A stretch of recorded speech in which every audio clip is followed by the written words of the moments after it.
There are very few artists who have been as prolific after death as the late Tupac Shakur, leading some to believe that the rapper isn't truly dead. From his hologram performance at Coachella, his songs predicting events that happened well after his death, and rumored sightings all over the globe, Tupac seems to be just as active after death as he was in life. And at one point, these activities included collaborating with a K-pop group from beyond the grave.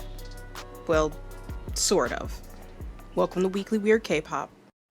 Want to live on this planet anymore. Everything about I don't even rap. So what is this? K-pop. In 1997, DR Music introduced their first contribution to the then emerging K-pop girl group market. Some of you may know DR Music as the company behind the many iterations of Rania, now known as Black Swan. But in 97, they introduced the group V.o.x, which stands for Baby Voice of Expression. Sure. The five-member group debuted with the single Haircut in July. Their first album was not successful, and many felt it was due to their sexy concept, which some called inappropriate and unorthodox by 90s Korean standards. After several internal conflicts, injuries, and member replacements, the group adopted a more modest and cutesy style that was common among girl groups of the time period. After this change, V.o.x eventually became a successful long-running group, releasing many hit albums. However, it would be their final album that would see the group facing its largest controversy. Well, their second largest controversy. But that's a story for a future video. Like many other first and second generation K-pop idols in the early 2000s, V.o.x's company would have the group make a play for the Western market with an American debut. Adopting a heavy hip-hop inspired concept, V.o.x released their seventh album titled Ride West in March 2004. The group promoted the singles Xcstasy and Play remix from the album, with their company hyping up the collaboration between the group and several notable Western artists, including Jennifer Lopez, the late Tupac Shakur, and Floss P. Yeah, Floss P. Everyone knows Floss P. Though these were advertised as collaborations, this wasn't exactly the case. Play Remix was a remake of Jennifer Lopez's 2000 song Play, and featured previously recorded vocals by Lopez. Tupac's appearance on the album was a freestyle rap that had been recorded during an interview while he was in prison, released prior to his death in 1996. Floss P was the only actual feature on the album. Collaboration.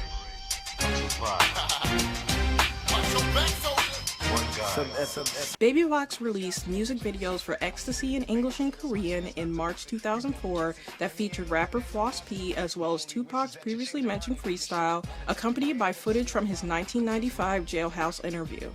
Shortly after the videos released in April, Afeni Shakur, Tupac's mother and owner of Amaru Entertainment, a company in charge of Tupac's estate, released a notice stating that she had become aware of V.o.x's use of her son's work and that she nor her company had been contacted. Furthermore, they would be pursuing legal action against V.o.x and their company for using Tupac's material without legal permission. DR Music vehemently denied this and claimed that they had used Tupac's material legally at the suggestion of US hip-hop giant Bungalow Music. And here, folks, is where things get extremely messy. DR Music signed a deal with California-based Bungalow Records to help push the English release of V.o.x's album. Under this deal, Bungalow would agree to promote V.o.x in the US, and DR International in return would push Bungalow's Western artists in Asian markets such as China, where it had more experience. At this time, Tupac's copyrights were shared by several labels including Interscope Records, Amaru Entertainment, and Death Row Records. DR Music would later go on to state that they had purchased music, portrait rights, and video licenses for Asian region from Death Row and DTTG in November of the previous year. Due to the lawsuit, V.o.x were forced to abandon promotions of Xcstasy, and the second single Play remix was promoted instead for a short while. Legal controversy was reignited when the full album was released as a DVD containing a documentary titled Tupac Forever, and the unedited music video for Xcstasy was included with the Ride West CD. Amaru Entertainment would go on to sue V.o.x, DR Music, and Trinity Home Entertainment, who had distributed the documentary. For those of you keeping score at home, the following companies are involved at this point: DR Music, Amaru Entertainment, Bungalow Music, Interscope Records, Death Row Records, DTTG, and Trinity Home Entertainment. Too many cooks, too many cooks, too many cooks, too many cooks, too many cooks.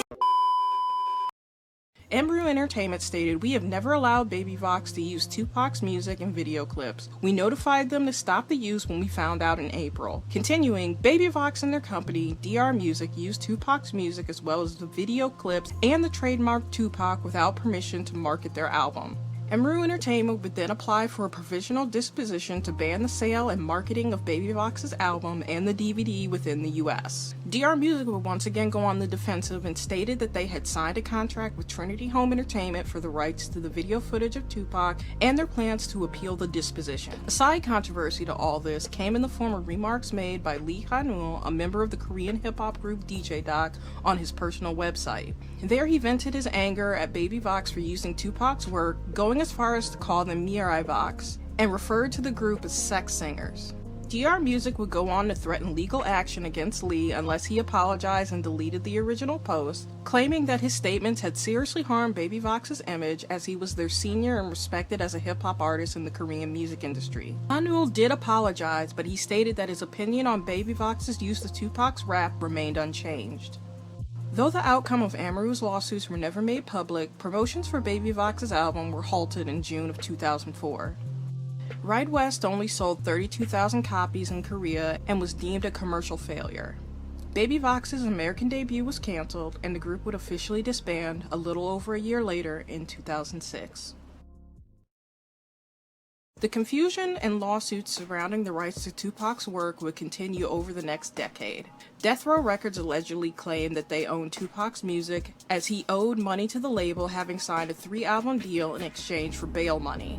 Death Row Records then sold the rights to Entertainment One in 2006.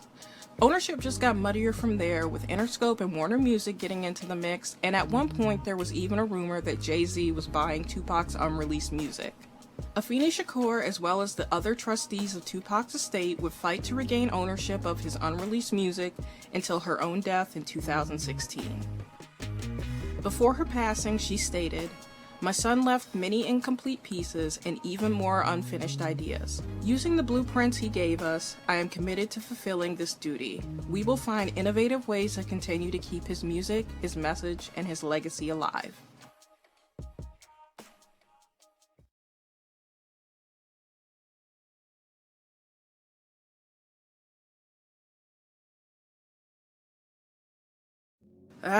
Well, that was kind of a mess. Honestly, I do think DR Music did pay someone for the rights to use Tupac's work. Whether or not who they paid was the true rights holder is one of the biggest issues here. That, and if you think it was right for them to use Tupac's previous recordings at all.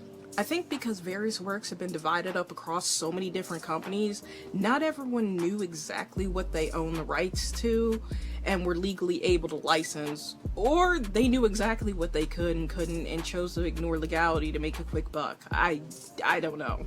I guess the best way to find out who owns what is to wait until I upload this video and see who copyright claims it. Let me know in the comments below, legal issues aside, do you think it was okay for DR Music to use Tupac on Baby V.o.x's album? Before this video, were you familiar with or a fan of Baby V.o.x?